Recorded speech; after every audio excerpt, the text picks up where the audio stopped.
गांधी जी 77 साल की उम्र में 17-18 साल की लड़कियों को अपने साथ रखते थे, जिनसे कुछ ऐसा करने के लिए कहा जाता जो वे नहीं करना चाहती थी, लेकिन मना भी नहीं कर सकती थी। गांधी जी इसे ब्रह्मचर्य का प्रयोग कहते थे। उनके साथियों ने उनसे इसे रोकने की गुजारिश की, लेकिन वो नहीं माने। 1946 और 47 के बीच गांधी जी ने कुछ युवा औरतों के साथ ब्रह्मचर्य का प्रयोग शुरू किया, और ये सिर्फ सिद्धांत में नहीं था, वे वास्तव में उनके साथ नग्न होकर सोते थे। सिर्फ एक ही कमरे में नहीं, बल्कि एक ही बिस्तर पर, बिना किसी कपड़ों के। और हाँ, हम उन्हीं गांधी जी की बात कर रहे हैं जिन्होंने लाखों लोगों को अंग्रेजों के खिलाफ लीड किया था, जो महिलाओं के अधिकारों की बात करते थे और कहते थे कि औरत को कमजोर कहना गलत है। गांधी जी औरतों की ताकत और बराबरी की बात करते थे, और ठीक उसी समय युवा औरतों को कुछ ऐसा करने के लिए मजबूर करते थे जिसके बारे में ज्यादातर लोगों ने कभी सुना ही नहीं है। क्या आप जानते हैं कि ये लड़कियां कौन थी? मनु गांधी,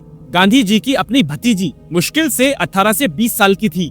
वैसे भतीजी का मतलब होता है आपके भाई या बहन की बेटी। फिर अब्बा गांधी, एक और युवा रिश्तेदार, केवल 17 से 18 साल की। फिर उनकी एक निजी डॉक्टर सुशीला नायर, जो अपने शुरुआती 30वें साल में थी। प्रभावती नारायण, समाजवादी नेता जयप्रकाश नारायण की पत्नी, जो अपने 40वें साल में थी। कंचन शाह, गांधी जी के आश्रम के मैनेजर की पत्नी, जिन्होंने केवल एक बार अपनी इच्छा के बिना सिर्फ एक रात की सहमति दी थी। और बीना पटेल, गांधी जी के भतीजे गणु गांधी की सास। गांधी जी के सचिव निर्मल कुमार बोस ने अपनी डायरी में यह सब लिखा है। गांधी जी इन युवा औरतों के साथ बिना कपड़ों के लेट जाते थे, और उन महिलाओं को भी कपड़े उतारकर उनके बगल में सोने के लिए कहते थे, और वो भी एक बार नहीं, 2 बार नहीं, हर बार, हर रात।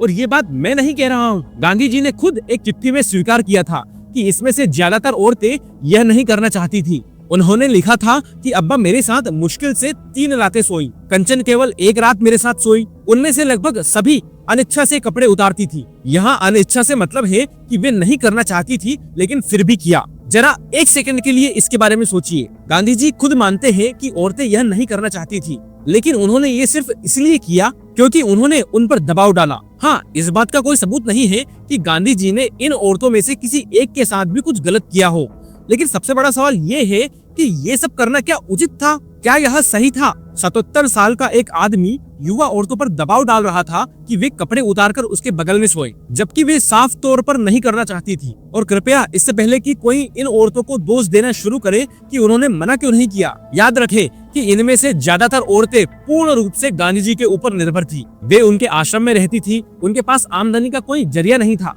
वापस जाने के लिए उनके पास कोई परिवार नहीं था, उनके पास वास्तव में क्या विकल्प था? फिर भी ये सवाल उठता है कि आखिर गांधी जी ने ऐसा क्यों किया?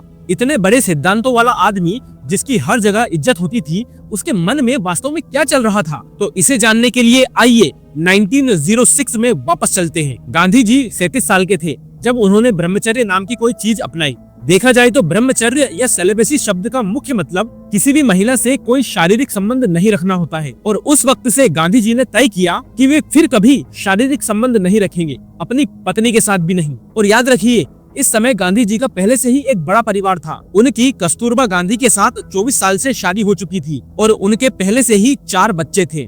तो शादी के इतने सालों बाद अचानक से ये सेलिबेसी का संकल्प क्यों लिया? एक्चुअली गांधी जी के लिए ब्रह्मचर्य सिर्फ शारीरिक संबंध रखने के बारे में नहीं था।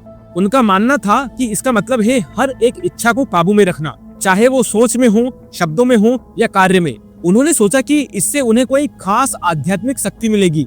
वास्तव में गांधी जी ने यह लिखा था कि ब्रह्मचर्य के बिना सत्याग्रही के पास कोई तेज नहीं होगा, पूरी दुनिया के सामने निहत्था खड़ा होने की अंदरूनी ताकत नहीं होगी। तो उनके मन में ब्रह्मचर्य पालन करने का जो ये संकल्प था, ये सिर्फ व्यक्तिगत नहीं था, यह भारत का नेतृत्व करने की उनकी क्षमता से जुड़ा था। और यह संकल्प लेने के लगभग 40 साल बाद तक गांधी जी इसे बिना किसी विवाद के निभाते रहे। वे शारीरिक स्थितियों से दूर रहे, अपनी राजनीति पर ध्यान दिया। अपने आश्रमों में उन्होंने सख्त नियम लागू किए कि शादीशुदा जोड़ों को एक साथ नहीं सोना चाहिए, और सबको ठंडे पानी से नहाने के लिए प्रोत्साहित किया जाता था ताकि इच्छाओं को दबाया जा सके। अब मैं व्यक्तिगत तौर पर मानता हूँ कि ब्रह्मचर्य लेना एक व्यक्ति की सबसे ऊंची प्रतिबद्धता में से एक है।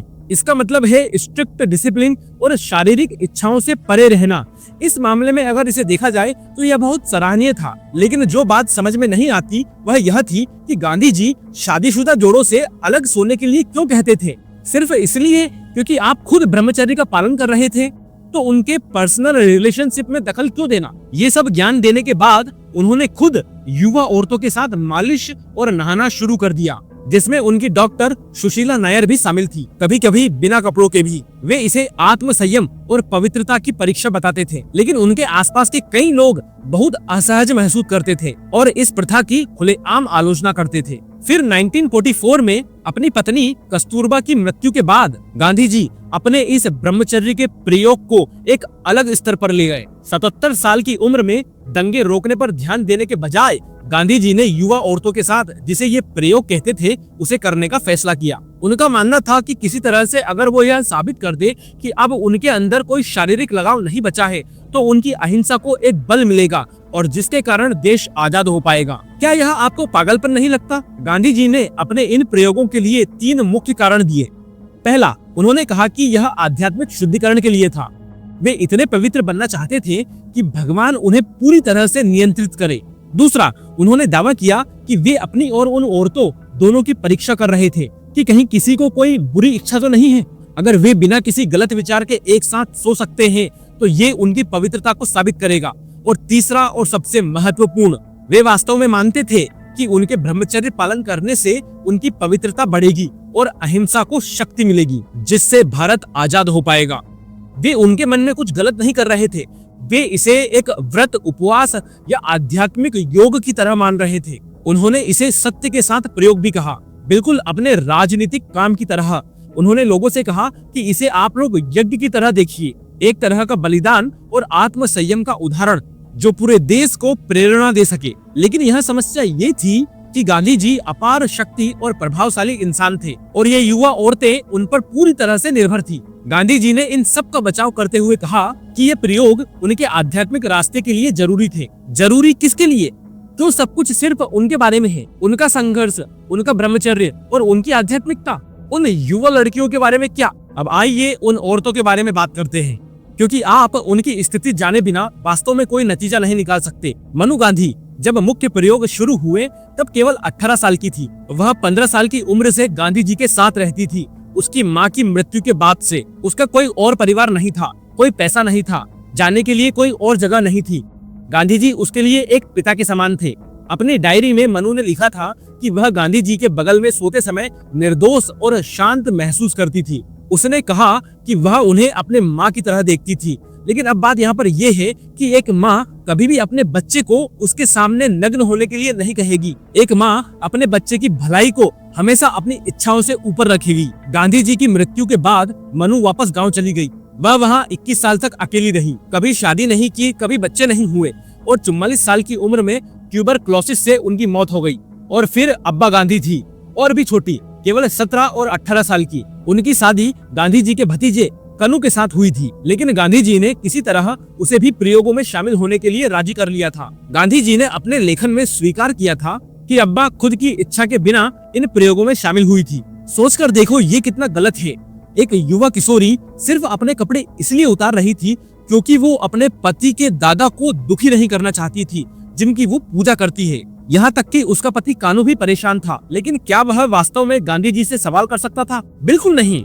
गांधी जी की मृत्यु के बाद अब्बा और कानू दोनों ने अपनी बाकी जिंदगी गांधी जी के आश्रम की सेवा में बिताई। हमेशा उनकी विरासत को अपनी जिंदगी से ऊपर रखा। और अगली डॉक्टर सुशीला नायर, वे जब ये प्रयोग हुए तो थोड़ी सी बड़ी थी, अपने शुरुआती 30वें दशक में, लेकिन वो पहले से ही इन प्रयोगों का हिस्सा रह चुकी थी। उन्होंने कभी शादी नहीं की, कभी अपना परिवार नहीं बनाया। उनकी पूरी जिंदगी गांधी जी की सेवा के इर्द गिर्द घूमती थी। गांधी जी की मृत्यु के बाद वे भारत की स्वास्थ्य मंत्री बनी।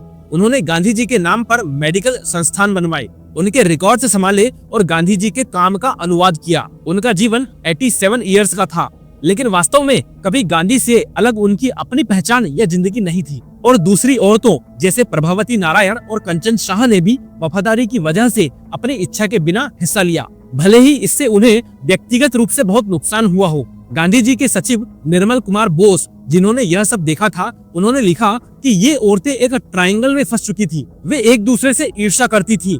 गांधी जी सिर्फ उनके ऊपर ध्यान दे, इसके लिए वो आपस में लड़ती थी। गांधी जी के स्नेह के लिए प्रतिस्पर्धा करने से मानसिक रूप से क्षतिग्रस्त हो गई थी। आजकल के मनोवैज्ञानिक इसका एक नाम रखते हैं, वे इसे स्टॉकहोम सिंड्रोम कहते हैं। जब आप उस व्यक्ति से भावनात्मक रूप से जुड़ जाते हैं जो आपको पीड़ा भी दे रहा है। और यहाँ सबसे दुखदायक बात तो ये है कि इनमें से किसी भी महिला ने कभी गांधी जी के खिलाफ बात नहीं की। उन्होंने अंत तक उनका बचाव किया। क्यों? क्योंकि उनकी पूरी जिंदगी, उनकी पहचान, उनका सामाजिक दर्जा, उनकी आर्थिक सुरक्षा, सब कुछ गांधी जी के प्रति वफादार रहने पर निर्भर था। जब इन प्रयोगों की खबर बाहर आई तो समाज ने इन औरतों का साथ नहीं दिया। उनसे यह पूछने की बजाय कि क्या वे ठीक हैं, गांधी जी पर सवाल उठाने की बजाय लोगों ने गांधी जी की प्रतिष्ठा को बचाने का प्रयास किया और हमेशा की तरह लोगों ने औरतों को दोष दिया और उस आदमी का बचाव किया जिसने यह सब किया था। तो गांधी जी की मृत्यु के बाद उनकी कहानियों का क्या हुआ? वे पूरी तरह से मिटा दी गई। गांधी जी के बारे में लिखने वाले इतिहासकार या तो इस अध्याय को पूरी तरह से छोड़ देते थे या इसका संक्षेप में उल्लेख करके आगे बढ़ जाते थे। यहाँ तक कि गांधी जी के अपने लोग भी भयभीत हो चुके थे जब उनको पहली बार इसके बारे में पता चला। सरदार वल्लभ भाई पटेल ने वास्तव में उन्हें लिखा था कि वो जो ये कर रहे हैं वह एक भयानक भूल है और धर्म की बजाय पाखंड है। वैसे पाखंड का मतलब है धर्म के खिलाफ जाना। जवाहरलाल नेहरू, जिनके साथ गांधी जी अपने बेटे की तरह व्यवहार करते थे, उन्होंने गांधी जी के सेलिब्रेसी के प्रति जुनून को असामान्य और अप्राकृतिक कहा। विनोबा भावे, गांधी जी के सबसे करीबी शिष्यों में से एक, ने इस विरोध में गांधी जी के अखबार से इस्तीफा दे दिया और ऐसा ही कई अन्य वरिष्ठ नेताओं ने भी किया। इवन गांधी जी के पर्सनल कर्मचारी भी छोड़कर जाने लगे। उनके स्टेनोग्राफ को स्थिति इतनी असहज लगी कि उसने अपनी नौकरी छोड़ दी। वैसे स्टेनोग्राफ वो व्यक्ति है जो गांधी जी की कई हर बात को टाइप करता है, व्यक्तिगत नोट लेने वाला या सचिव की तरह। लेकिन गांधी जी नहीं रुके।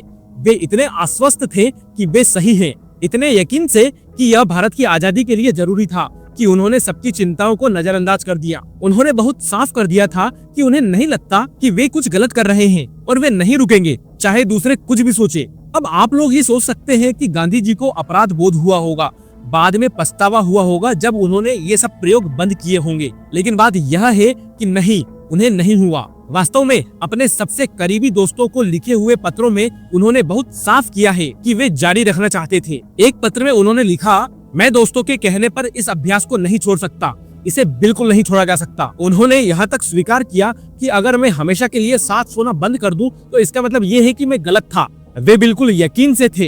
अगर वे सभी परिस्थितियों में सच्चे ब्रह्मचारी बनना चाहते थे तो यही एकमात्र रास्ता था। अगर वे दूसरों की खातिर रुक जाते तो इसका मतलब होता कि वे कुछ गलत कर रहे थे। लेकिन जो चीज हैरान करने वाली है वह यह है कि गांधी जी इनमें से कभी कुछ भी नहीं छुपा रहे थे।